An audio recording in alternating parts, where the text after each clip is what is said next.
My motive of preaching the gospel of the kingdom is not to bring another religion. I told us in my previous videos that kingdom simply means government.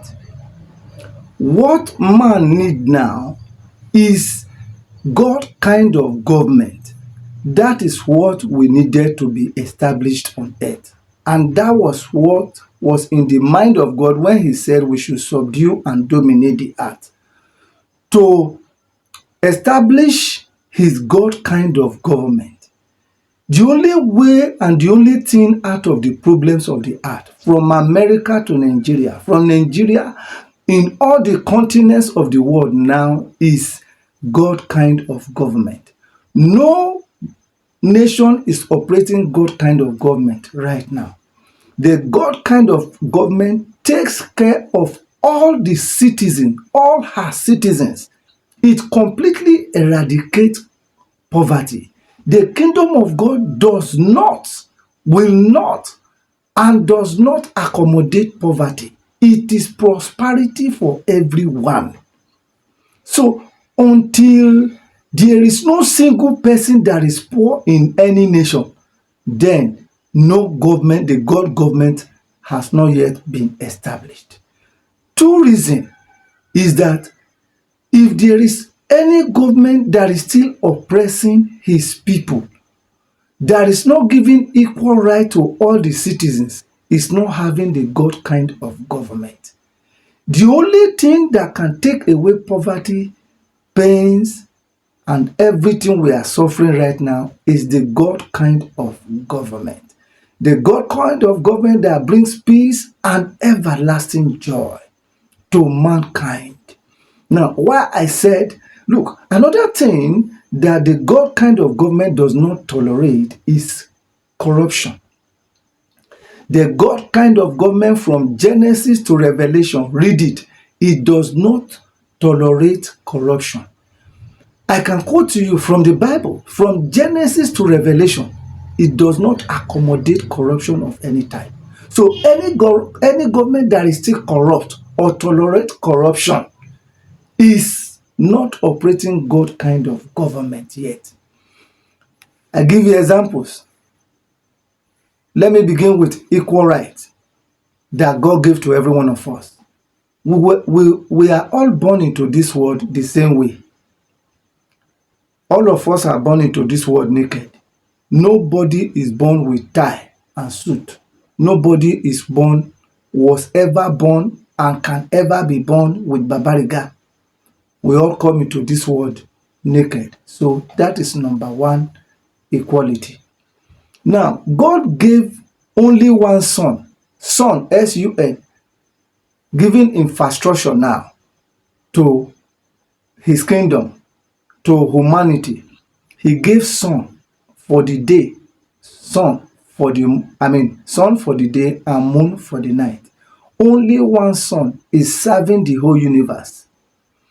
God does not shine the sun on only one nation, but on all universe and upon everybody, whether you are righteous or you are a sinner, whether you are poor or rich, tall or short, fair or dark, the same sun serving everybody without anyone being marginalized.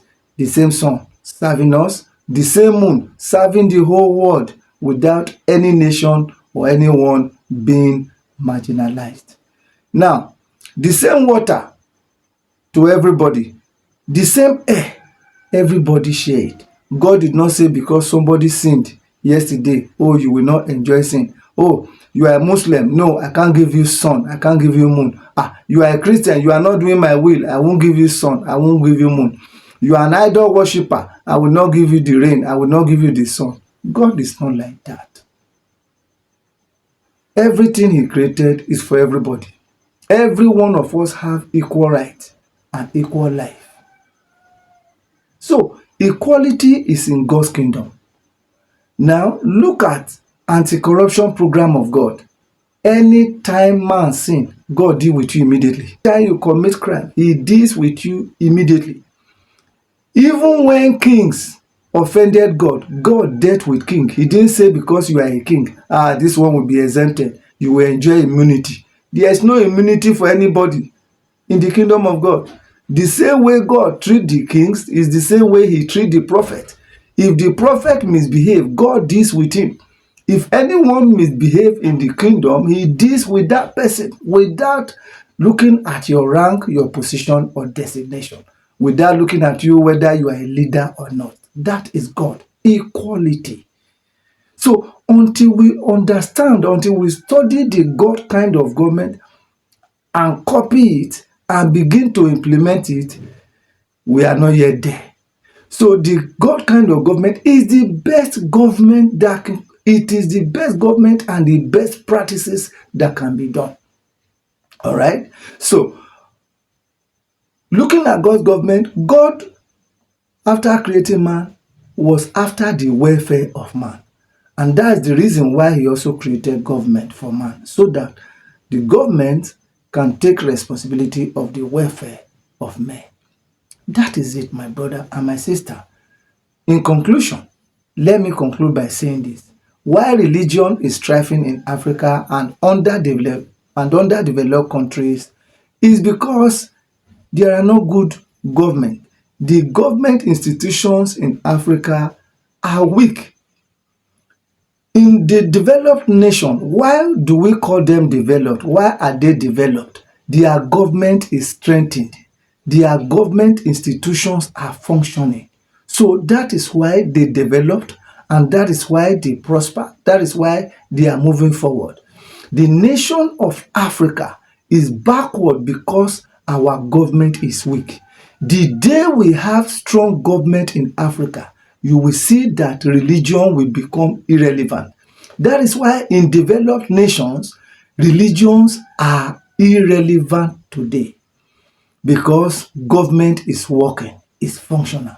In a nation or continent where government is not strengthened and active, the people turn to religion and religion strive. Religion can never help anybody. It is kingdom, it is government that can help orderliness and welfare for man. That is why God established government, to organize the world as an ideal world. That is the reason and the purpose for government. Religion cannot do that for you. It is impossible for religion to make an ideal world. I hope I'm able to convince you. Don't forget to subscribe to our YouTube channel, comment, like, and share our videos on all the social media platforms. God bless you as you involve in propagating the gospel of the kingdom of God.